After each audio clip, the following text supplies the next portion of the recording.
Nate with Sauce Ain't the Boss here again, and today is day number 99 of quitting alcohol. That means tomorrow is the big 100 for me. Not that counting days is super important in this process, but I think it is a good measurement of where you were and where you are now and how far you've distanced yourself from alcohol. And I started drinking when I was 20 years old, and 100 days will be the longest that I've ever been.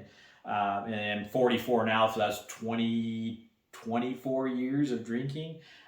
So something to celebrate for me, kind of a milestone. Some of these numbers are just fun to play with. 90 days, 100 days, 6 months will be a big one, like I say, just a way to measure your progress, I guess.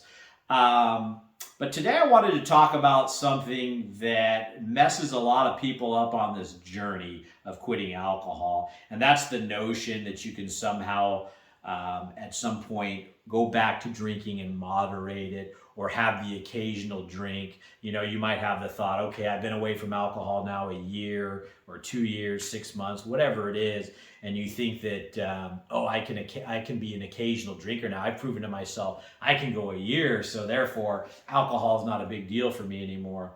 And I have seen so many people play that in their head and go back to drinking, and they're right back in the same boat where they're stuck in the alcohol trap, wishing they could quit, sorry they had even begun drinking again, all because they were maybe at a wedding or maybe it was a stressful day at work or some kind of social event that they felt they could have the one, and they start this whole thing over again, that vicious cycle. And so I just want to tell you guys to be careful when that thought pops into your head, because I think it does pop into every heavy drinker's head when they're trying to get away from alcohol. They feel like, I've been 6 months now. I think I can have one and be okay. And it's just not the case in almost every single case that exists. I mean, I've heard rare few stories, of the unicorn out there that person drank for 20 years and then they were, a non-drinker for 10 years. Now they have one once in a while and they're just fine with it. But it's super rare, and I don't think we should think that that's going to be us, because the odds are definitely not in your favor if you try to play that game. And, I think it's really painful for a lot of us to say, I'm never going to drink again, or it's forever. I remember I really struggled that, especially in my first attempts to quit years and years ago. Just the thought of never drinking again was like pulling teeth, It was like, oh my gosh, I just can't live without alcohol.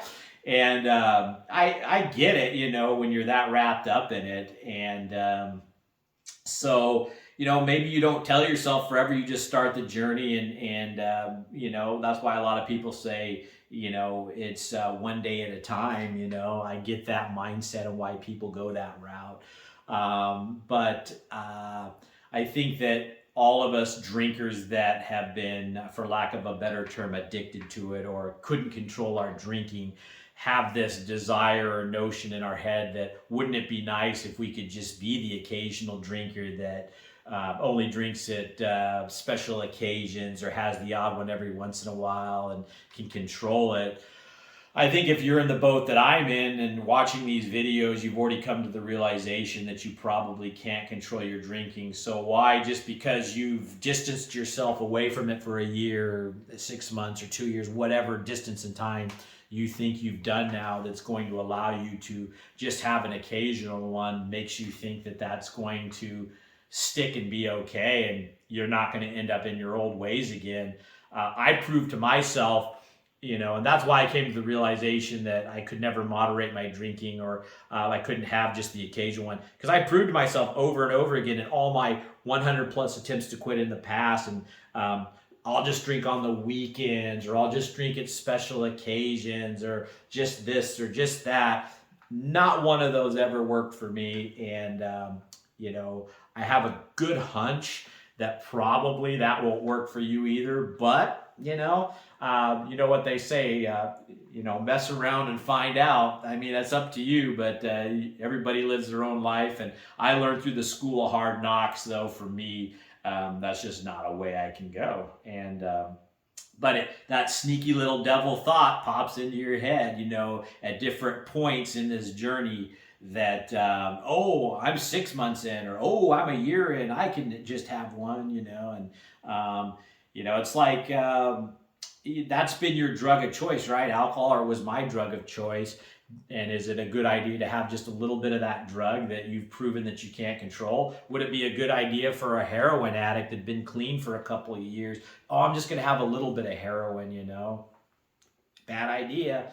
And so, and for what, to play with fire only to find out that you were wrong, and now you're back to starting this entire process over again. You know how awful I would feel if, I thought I could have one drink and went back to my old ways, and I had to do these 99 days over again.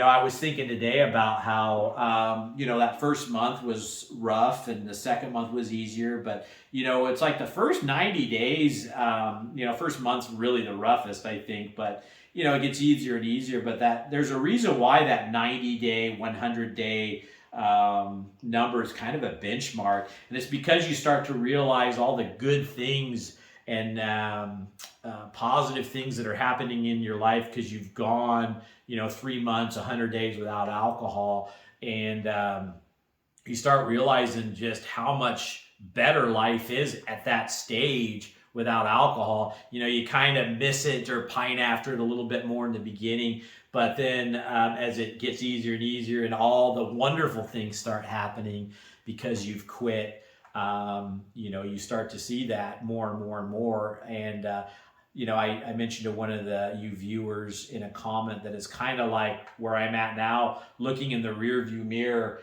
at where I was, and looking back there. The road ahead is so beautiful and smooth, and the journey is just great. Back there was kind of the mountain roads, and it was bumpy, and it was a little challenging to get to where I am now on the journey looking back. And why would I want to go back there to go through those bumpy roads again by playing around with fire and trying to have that one drink, But again, I've seen so many people doing so good at distancing themselves from alcohol and going a long period of time, and then that sneaky little thought pops in there that they can have one, or that they can somehow moderate their drinking now. And they got to go back and start that journey over again, if they even find the courage to be able to start that journey over again once they get stuck back in their old drinking habits, So just not something worth playing around with, guys. Everybody lives their own life. It's up to you if you, decide that that's something you want to play around with. For me, I ain't doing it. And so when that thought pops in, I just go, that's a lie, and move on with my day. So I encourage you guys to do the same if you feel that, you're like me in that respect. So anyway, that's it for today, guys. Something to think about. Tomorrow's 100 days. Looking forward to it. If you're getting anything out of these videos, give them a like. Subscribe to the channel if you can. And most importantly, remember, sauce ain't the boss. You are. You guys have a great night.